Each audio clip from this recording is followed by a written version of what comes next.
Srimad bhagavatam ki jai. Nitai Gaura Bhimanande. All glories to the assembled devotees, all glories to the assembled devotees, all glories to the assembled devotees, all glories to Sri Guru and to Sri Gauranga, all glories to Sri Prabhupada ki.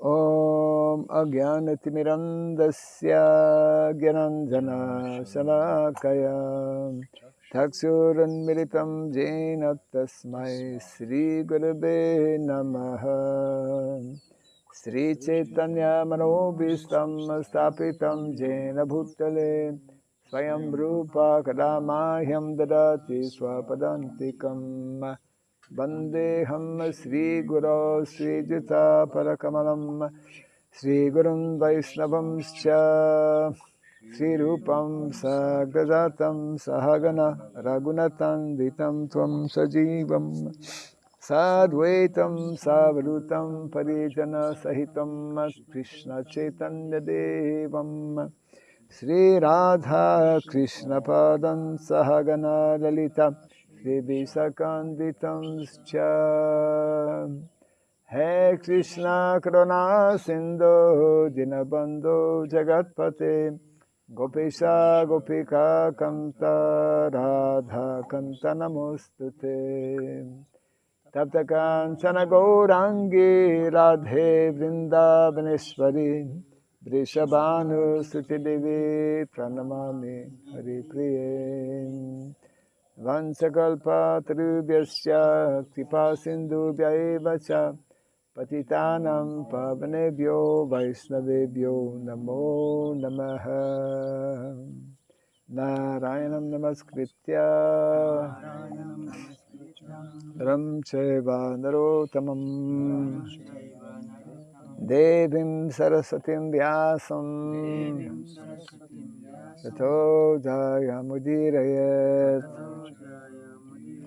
Before reciting the Srimad Bhagavatam, which is our very means of conquest, let us first offer our respectful obeisances unto Narayana, the Supreme Personality of Godhead, unto Narayan Rishi, the supermost human being, unto Mother Saraswati, the goddess of learning, and unto Srila Vyasadeva, the author. Nasta Prayeshavadreshu Nityam Bhagavata Sevaya Bhagavati Tamashloke Bhaktir Bhaviti Naistiki. By regularly hearing the Srimad Bhagavatam and by rendering a service unto the pure devotee, all that is troublesome within the heart becomes destroyed practically to nil, and loving devotional service unto the Supreme Lord, who is praised with transcendental songs, becomes established as an irrevocable fact. Idam Bhagavatam Nama Puranam Brahmasamitam Utamashloka Charitam Chakara Bhagavan Rishi Nishreyasaya Lokasya Dhanyam Swasyayanam Mahat. The Srimad Bhagavatam, known as the Grantaraj, the king of all Vedic literatures, is the literary incarnation of God, which is compiled by the incarnation of God as Srila Vyasadeva. It is meant for the ultimate purpose of life. It is all successful, all blissful, and all perfect. Sri Krishna Chaitanya Prabhu Nityananda Sri Advaita Gadadhara Sri Vasadi Gaura Bhakta Vrinda. Hare Krishna Krishna Krishna Hare Hare Hare Rama Rama Rama Hare Hare. Om Namo Bhagavate Vasudevaya. Om Namo Bhagavate Vasudevaya. Om Namo Bhagavate Vasudevaya.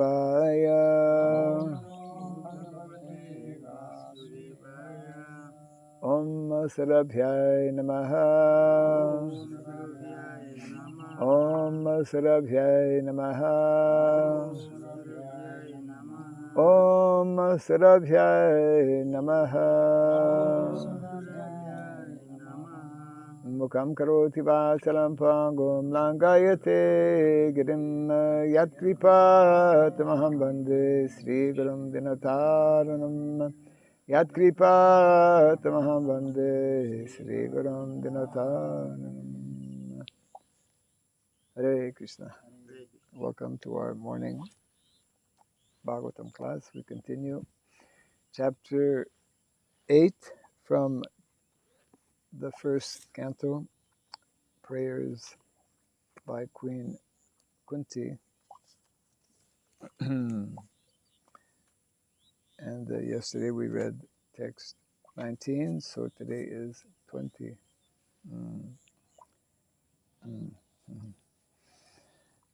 Tatha Paramahamsanam Muninam Amalatmanam Bhakti Yoga Vidhanartham Katham Pashyema Hi Striyaha Tatha Paramahamsanam Muninam Amalatmanam Bhakti Yoga Vidhanartham Katham Pashyema Hi Striyaha Tatha Paramahamsanam Muninam Amalatmanam Bhakti Yoga Vidhanartham Katham Pashyema Hi Striyaha Tatha Paramahamsanam Muninam Amalatmanam Bhakti Yoga Vidhanartham Katham Pashyema Hi Striyaha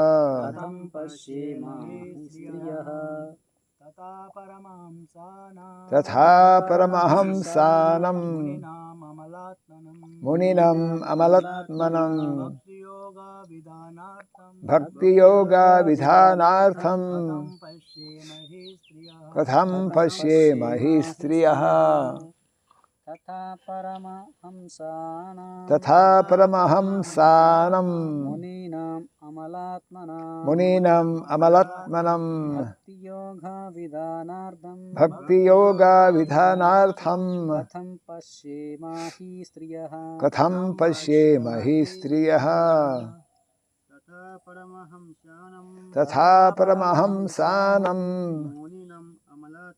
Muninam Amalatmanam Bhakti Yoga Vidhanartham Katham Pashyema Hi Striyaha Tatha. Besides that, Paramahamsanam of the advanced transcendentalists, Muninam of the great philosophers, or mental speculators, Amala Atmanam, those whose minds are competent to discern between spirit and matter. Bhakti Yoga, the science of devotional service. Vidhana Artham, for executing. Katham, how. Pashyema, can observe. He, certainly. Striyaha, women. Translation and purport by His Divine Grace A.C. Bhaktivedanta Swami Srila Prabhupada Ki. You yourself descend to propagate the transcendental science of devotional service unto the hearts of the advanced transcendentalists and mental speculators who are purified by being able to discriminate between matter and spirit. How then can we women know you perfectly? Kindly repeat after me. You yourself descend to propagate the transcendental science of devotional service unto the hearts of the advanced transcendentalists and mental speculators who are purified by being able Hare Krishna, to discriminate between matter and spirit. How then can we women know you perfectly? Purport. Even the greatest philosophical speculators cannot have access to the region of the Lord. It is said in the Upanishads that the supreme truth, the absolute personality of Godhead, is beyond the range of the thinking power of the greatest philosopher. He is unknowable by great learning or by the greatest brain. He is knowable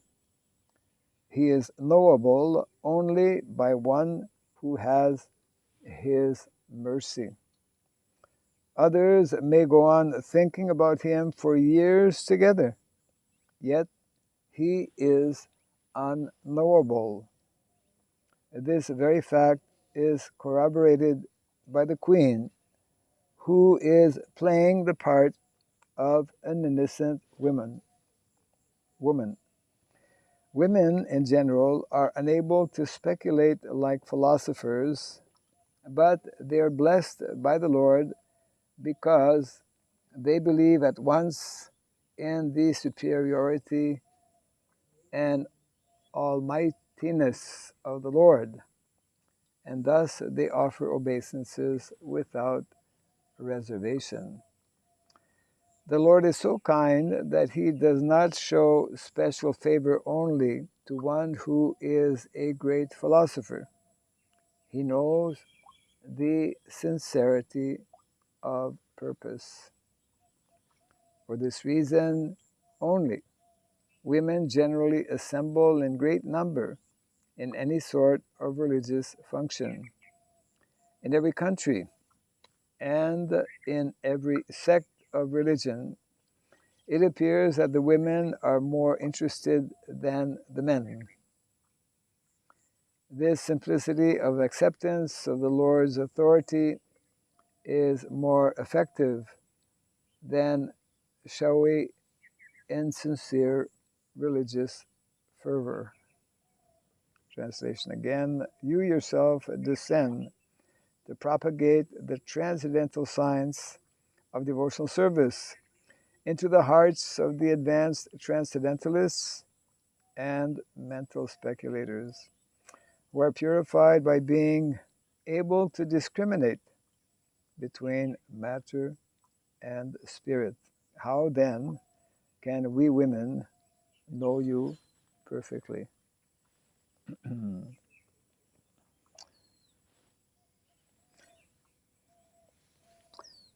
So the text itself is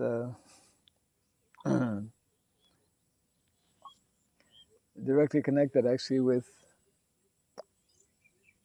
two of the purposes that Srila Prabhupada has written in establishing his International Society for Krishna Consciousness.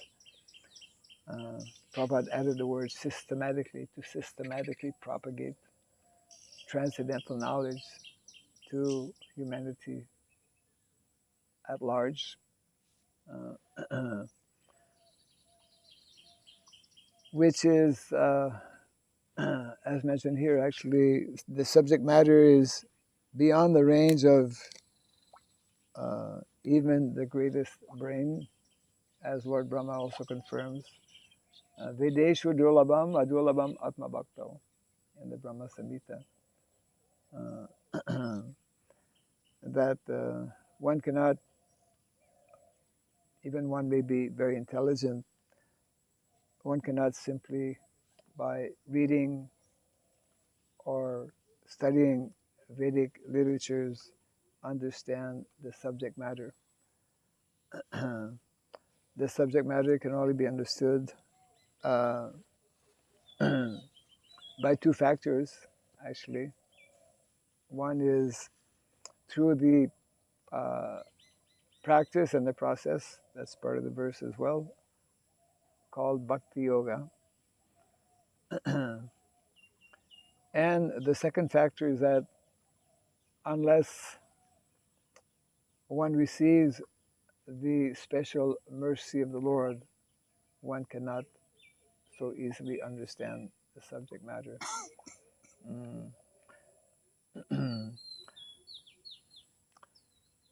The subject matter of Bhagavad Gita, Prabhupada makes that point actually, even the, as Prabhupada would refer, even the ABC of spiritual life in the Bhagavad Gita is misunderstood by the vast majority of people.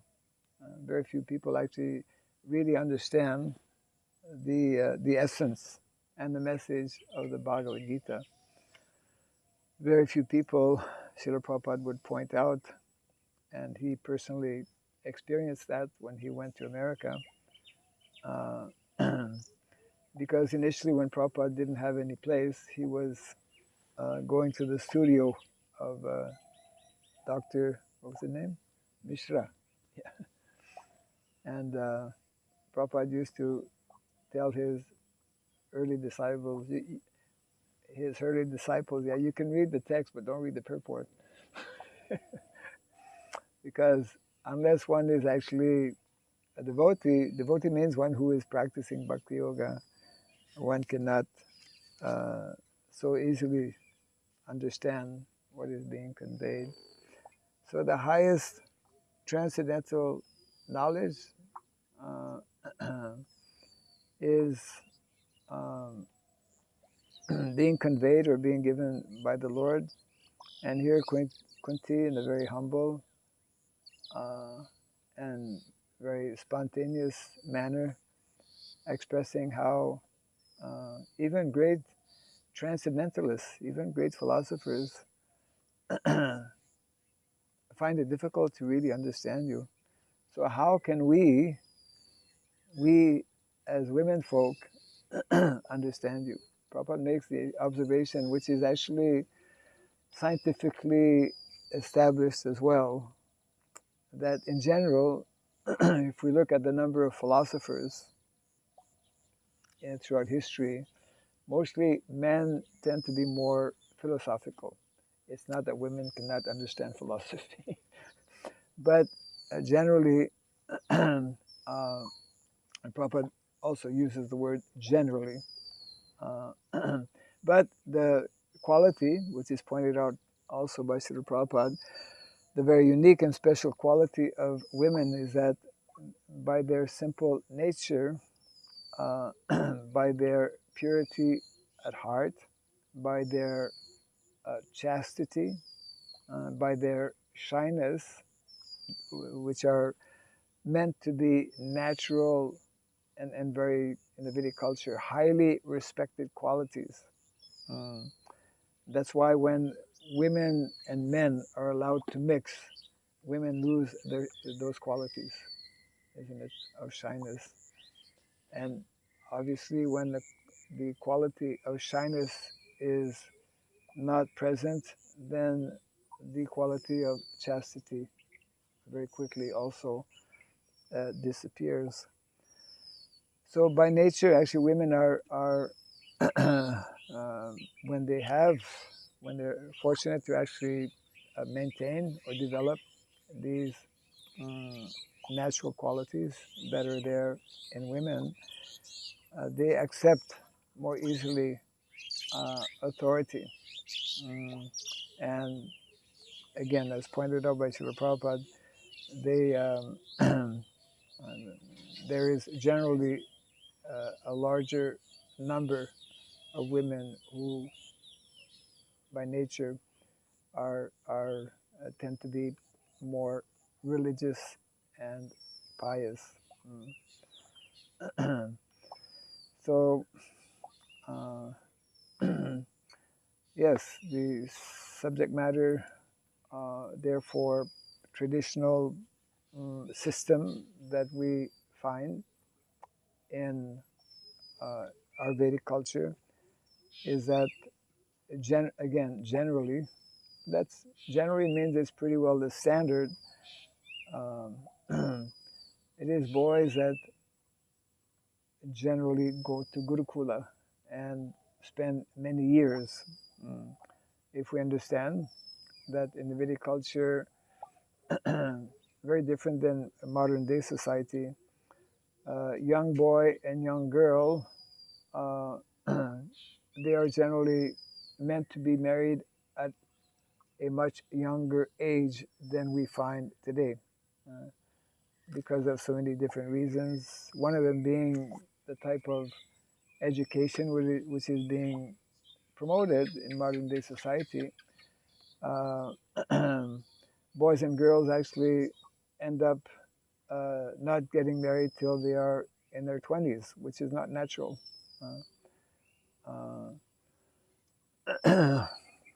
There's a whole very clearly defined system in the Vedic culture in terms of when marriage should actually be taking place, and within that system we were discussing the other day, there are guidelines given whereby the young girl should be at least a few years, possibly even more, much younger, so that more easily, more naturally, she can accept the the guidance that is meant to be given by a qualified husband.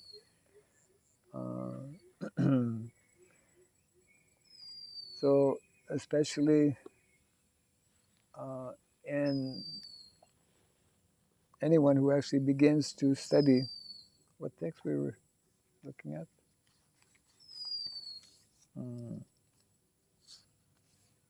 Yes. Especially when we start to study and read the Vedic literatures, we can we can begin to understand how very deeply philosophical they are. When we begin to study the writings of our Vaishnavacharyas, especially the writings of our Goswamis in Vrindavan, I mean, both Srila Sanatana Goswami and Srila Jiva Goswami were very advanced, and after and they wrote, of course, many wonderful books on the subject matter, in particular Srila Rupa Goswami on the science of bhakti devotional service.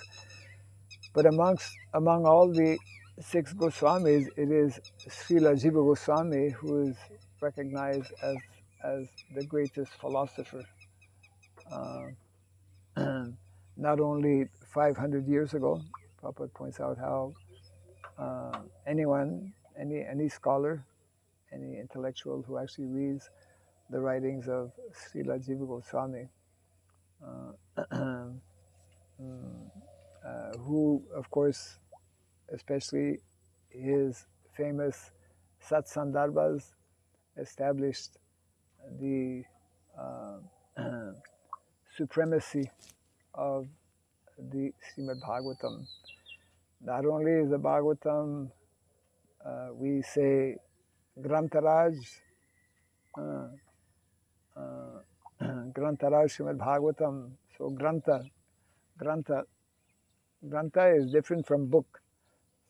Ordinary book is not Granta. Granta means actually scripture. Granta means subject matters that help us to actually understand ultimately the absolute truth in the matter of transcendence. This is, of course, pointed out, and that's explained in the very beginning of chapter 7 of the Bhagavad Gita. Actual transcendentalists or actual knowledge, that's the beginning of chapter 7, which is very important when trying to understand the subject matter of education. What is education? What is knowledge? 7.2, right? Jnanam teham savigyanam idam vaksha nyasheshataha yajgyatva neha bhuyo nyaj gyatavyam avashishyate. Krishna speaking to Arjuna, I shall now declare unto you in full this knowledge, both phenomenal and noumenal, by knowing which there shall remain nothing further to be known. So in simple words, actual knowledge begins with understanding the difference between matter and spirit, acknowledging that there's not only this material world or this material dimension of life, but there is also a superior that is referred to as spiritual, transcendental. So Jnanam and Vijnanam. Generally, those who are more intellectual or philosophers, it's a kind of a sense gratification, actually.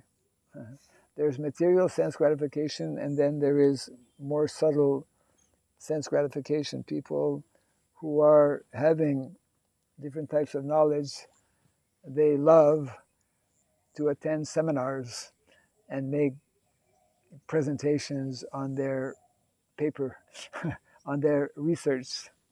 But unfortunately, it's all based on mental speculation.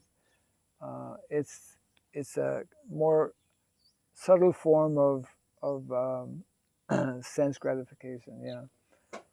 So that is unfortunately the situation for most people who are not all, but the vast majority of those who are more intellectual, who are scientists, they are generally less inclined or less able, we could say. Why? Because that missing element, which is the essence actually of the Vedic knowledge, Vedaisa sarvaya aham eva vedyo vedantakrit veda chaham, this element of bhakti yoga, which is part of the text which is mentioned here. So Queen Kunti is taking a very humble position, although she's a very elevated, actually pure devotee of the Lord. But she is, in her prayers, glorifying the Lord by mentioning that you're so merciful that you descend actually in this material world to disseminate or to propagate transcendental knowledge. So until and unless we actually receive this transcendental knowledge, until and unless we properly cultivate this transcendental knowledge, and we need to be cautious actually, because sometimes, well, there are statements where it mentions that we should only cultivate transcendental knowledge. We need to hear more fully from our acharyas that in addition to cultivating transcendental knowledge, in addition to having knowledge of transcendence, it is also important to have knowledge of this material world, of this cosmic manifestation, uh, because it is a manifestation, actually, direct manifestation of Krishna's energy, although external energy. And there is a proper way, as outlined, as explained actually in the Shastra, how to properly understand, and how, especially, how to properly utilize this energy of the Lord, how to live in a more simple and natural way that will favor our spiritual development, isn't it? How the more simple life we are living, then generally more easily we can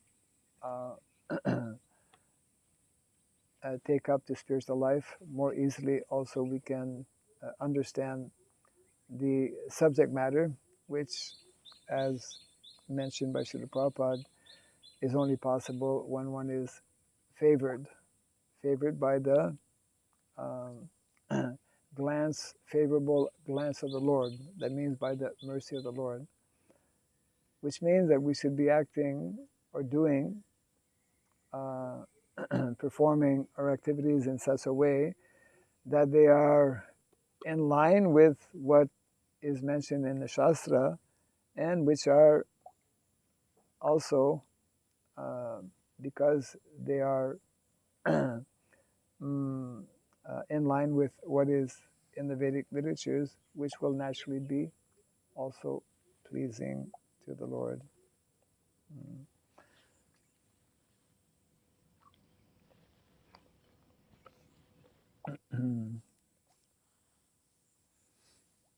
Yes. So, any thoughts or comments on this? That's interesting. Why Kunti Devi takes the part of the general woman when she's not when she is not the general woman? First of all, not. So we see that she perfectly understands the philosophy, and but that's interesting why she is mentioning that we women can also. So what is her goal? What is her goal by expressing this statement, yes, which is quite, unusual when someone is start to discuss about the Lord's good qualities. She is in ecstasies. She is in a fear that Krishna is leaving. Maybe she have some other uh, reason to keep Krishna back, or well,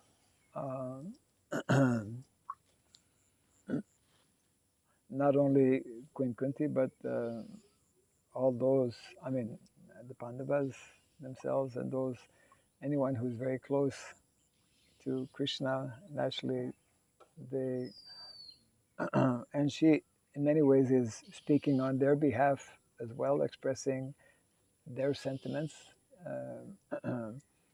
but she is the mother of the Pandavas. She's elderly lady, and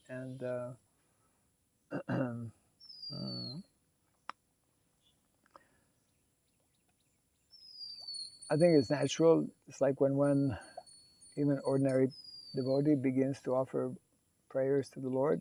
He, on the one hand,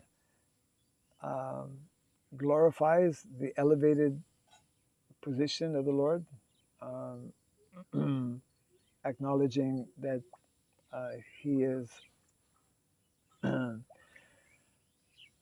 just like she is telling here, that the Lord, out of his causeless mercy, descends in this material world to propagate a transcendental knowledge, which is not so easily understood even by the greatest transcendentalists, even by the greatest philosophers. So even a general devotee, by the more we recognize how great, and it's only possible when we actually do recognize, to whatever extent we can, how great is the Lord, the more we can appreciate how great the Lord is, we'll understand how insignificant and small we are in a general way. And she's just applying that in her situation as being a woman. And acknowledging the fact, which Prabhupada elaborates a little bit on in the purport, that in general it's more difficult for women to understand deep philosophical subject matters. And as I mentioned a little earlier, also this is like people write on this. People have done research on this. If you look at a study in the history, how many great philosophers have have lived in history, how many have written different books, etc. The number of women is very, very less, actually. So I think, like in a general way, when we try to glorify the Lord, we kind of acknowledge our limitations and how small and insignificant we are. And I think she's simply acknowledging that she is in a woman's body, and in general, that is the situation for again, in general, for women. I I don't know if there is any particular additional purpose in her doing that. It's a good question. When gopis are complaining to Krishna that why he's teaching them Sankhya Yoga or this kind of meditation, they say we are ordinary women. So they directly want to serve the Lord. That's their very specific quality. So they chastise the Lord. Why you are teaching us to meditate on you? We don't want to meditate on you. We just want to serve you. Serve you. So this shows that women were much more practical in devotional service. Yes, and in many ways, well, that more effective. Yes, more practical. Just like Prabhupada relates the Leela. One day, the boys, they came up to Krishna. Yeah, they approached Krishna. Hey, we're hungry. Arrange some food. Can you arrange some food? Yes, yes, yes, yes. The brahmanas, they're doing some jagya. You go there. So the boys went there, and we're very hungry. Can wait. No. The jagya is not finished. Go. Don't talk. Philosophically, it's not correct. You ask us some food. Maybe hungry boys, yeah. But philosophically, right. They're not supposed to feed you like. So don't bother us. So then they went back to Krishna. Hi, Krishna. We're still hungry. They didn't give us anything. Go to the wives. So they went to the wives. Oh, you're hungry? Yeah, yeah, yeah. Please sit down, sit down.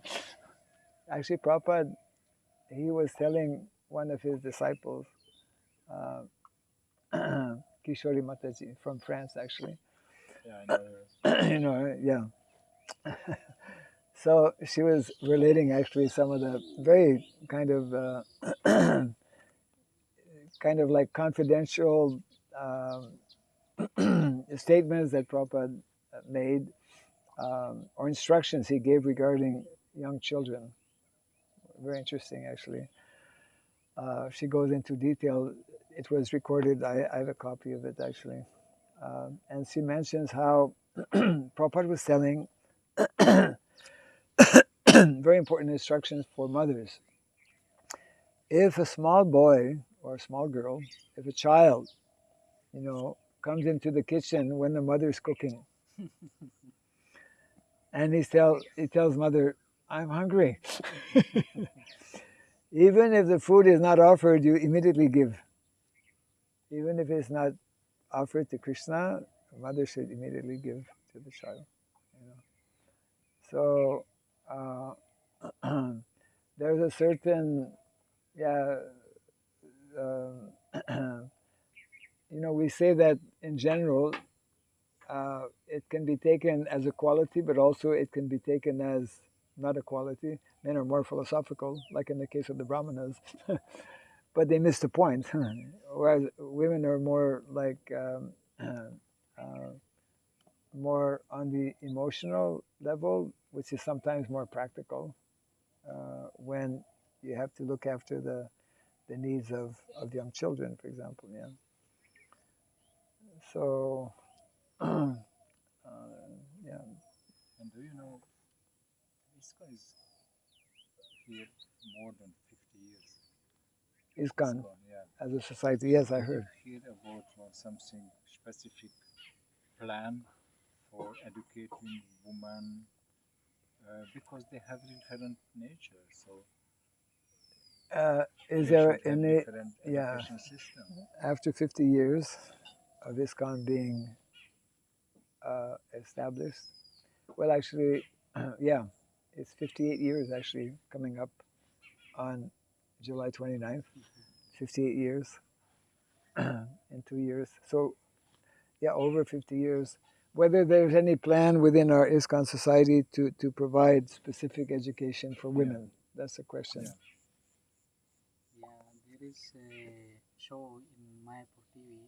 There's a show in Mayapur TV. Every week, some Mataji will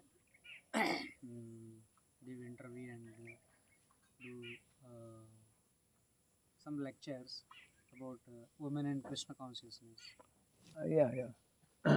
Yeah, there are things that have been, I suppose, written or some interviews, Women in Krishna Consciousness documentary.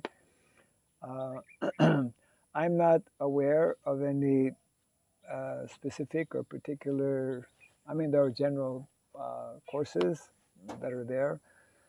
We still have not understood a number of things in regards to education, whether it's education for boys or for girls, or for men and for women. For example, one basic, very, very fundamental practice or principle in our Vedic culture, which means in Krishna consciousness, which we have not yet understood, is the simple matter of co-education or not co-education. So in the Vedic culture, it's very clearly established that women should be educated separately from the men. Uh, Now, in the temple situation, for classes, that's a different subject matter, of course.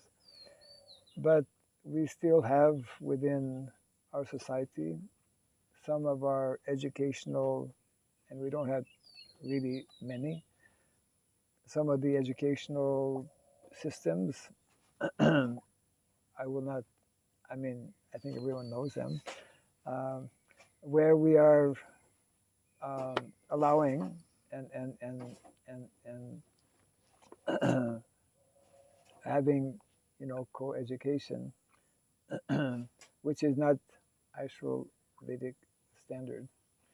This is one aspect, and this cannot be understood so easily until we understand some more fundamental principles, which are not very much discussed within our society as well, unfortunately. And that has to do with the context of varnashrama.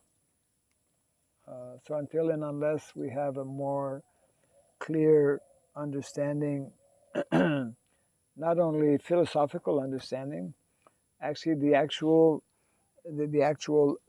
philosophical understanding of varnashrama will only come when we live based on the cultural and philosophical and educational dimension of what varnashrama is all about. So some of this will be covered actually in the beginning next Saturday, the 27th of July, when here in Mayapur there will be this 3-day, it's like 3 days of seminars and discussions on the 7 purposes that Srila Prabhupada formulated in when incorporating, ISKCON as a society. And obviously, education plays a major role, practically speaking, in all of these 7 purposes. Some of them, the very word education, or to educate, to propagate and educate, is formulated. But we, unless we really have a more clear understanding of Vedic culture, the example of Vedic culture, especially in terms of the lifestyle in Vrindavan. Of course, immediately some devotees will say, well, Krishna did not live in Vrindavan, did not only live in Vrindavan. He also lived in Mathura. He also lived in Dwarka. So what's the big deal about Vrindavan? I mean, why give so much emphasis to Vrindavan?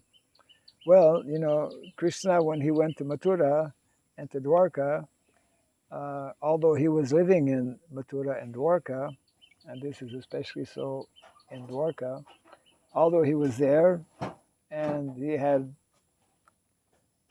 all the facilities in the world. I mean, he had so many palaces, he had so many queens, he had everything.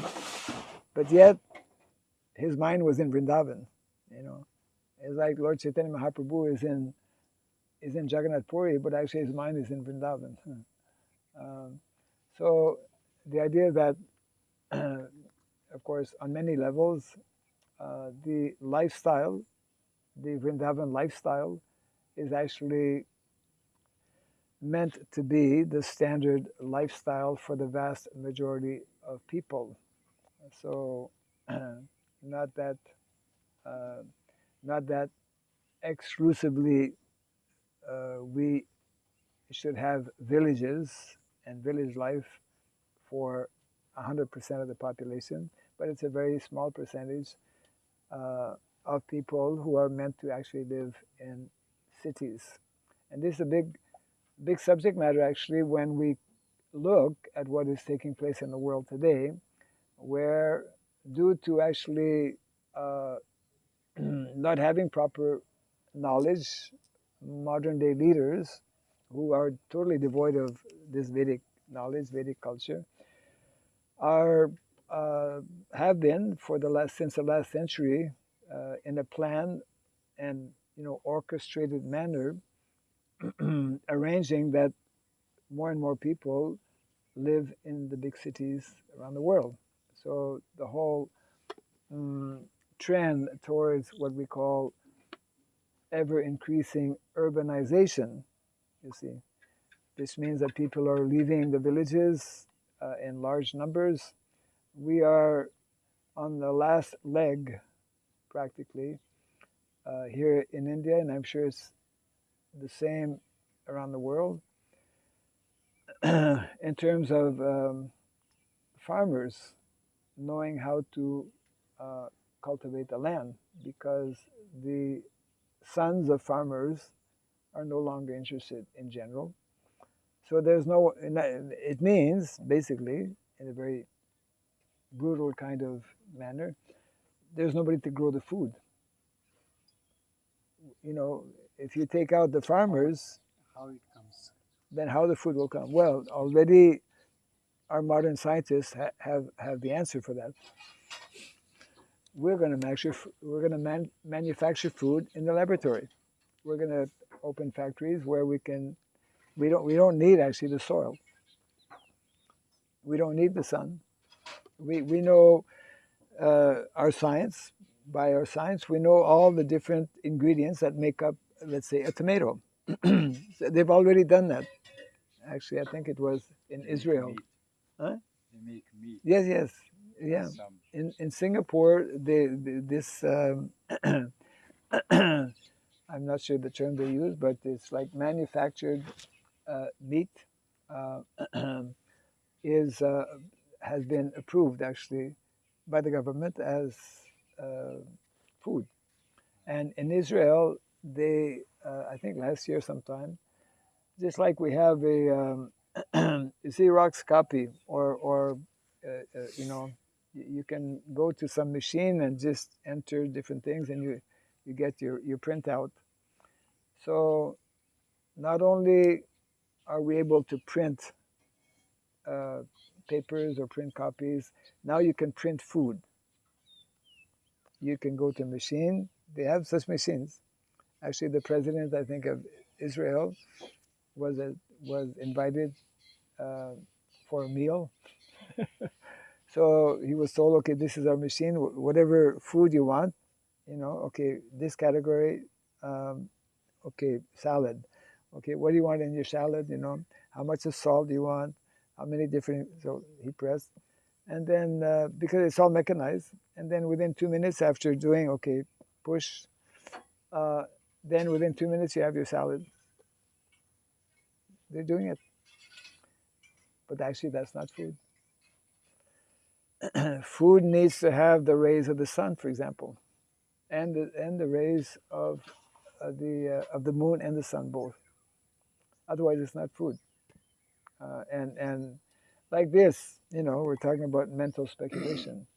People are just speculating, and the more we go on that path of mental speculation, the whole world, meantime, is becoming totally destroyed, and we are part of that world. We are also becoming destroyed. So that's why Prabhupada mentioned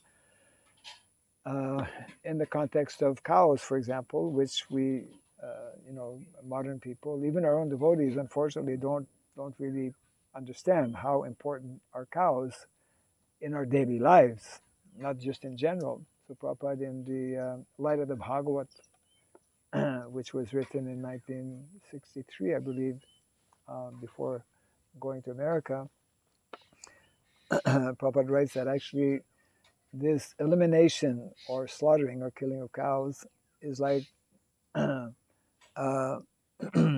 most terrible suicidal policy. We are killing cows, not understanding that we're killing ourselves. You know, the more we destroy material nature, the more we destroy ourselves, because we, as human beings, and for that matter, all other species of life, we depend on nature, isn't it? And nature cannot properly function without the presence of cows. Now you'll be shocked to hear, I forget which country, but they're taxing farmers who have cows because cows um, are contributing, according to them, to the you know, surplus of, what is it, oxygen, or in the atmosphere, all kinds of, you know, tax. If you have like X number of cows, then you have to pay tax so that Methane gas they provide. yeah. Crazy. Um, Yeah, you know, you have right, because if you just see the picture, cows should be protected, means according their nature. Yes. So how can you keep cows in a city according their nature? They have to, Yes. have space to run, Yes. Yes. to do their own nature. Yes. So Yes. if Yes. you have quite enough amount of cows, that means So much big more land. space. Yes. It's not in a city. You cannot do that. Yes. Yes. Yes. So cows will not feel well, and the oxes also in a city. Yeah. Well, they're not meant to be in They are cities, not, of course. not Correct. like your mother and father is not feeling well. What kind of family is that? Correct. Yes. Yes. Yes. Yes. So for them, we need to give them this place, and we have to be close, so we have to live in country. Yesterday we were coming back from this event, Bhakti Maharaj's Tirubhav program, and as we were leaving by car, we were still on the Mayapur campus. We saw, it was very nice actually, a rare scene, but like a big open space where there was a lot of green grass, and there must have been about 25 cows, our own cows, just grazing. It's very rare to see cows grazing. Mostly cows are kept in gosala and tied, and even you go to villages, you don't see the cows grazing. Yeah, they're feeding them. A small place like that, yeah. So yes, when we don't know how to be natural, when we forget our original nature, and when we don't understand about material nature also, then everything becomes very irregular, and ultimately, as Prabhupada would say, modern civilization, one of the important statements that Prabhupada made, modern civilization is a killing civilization.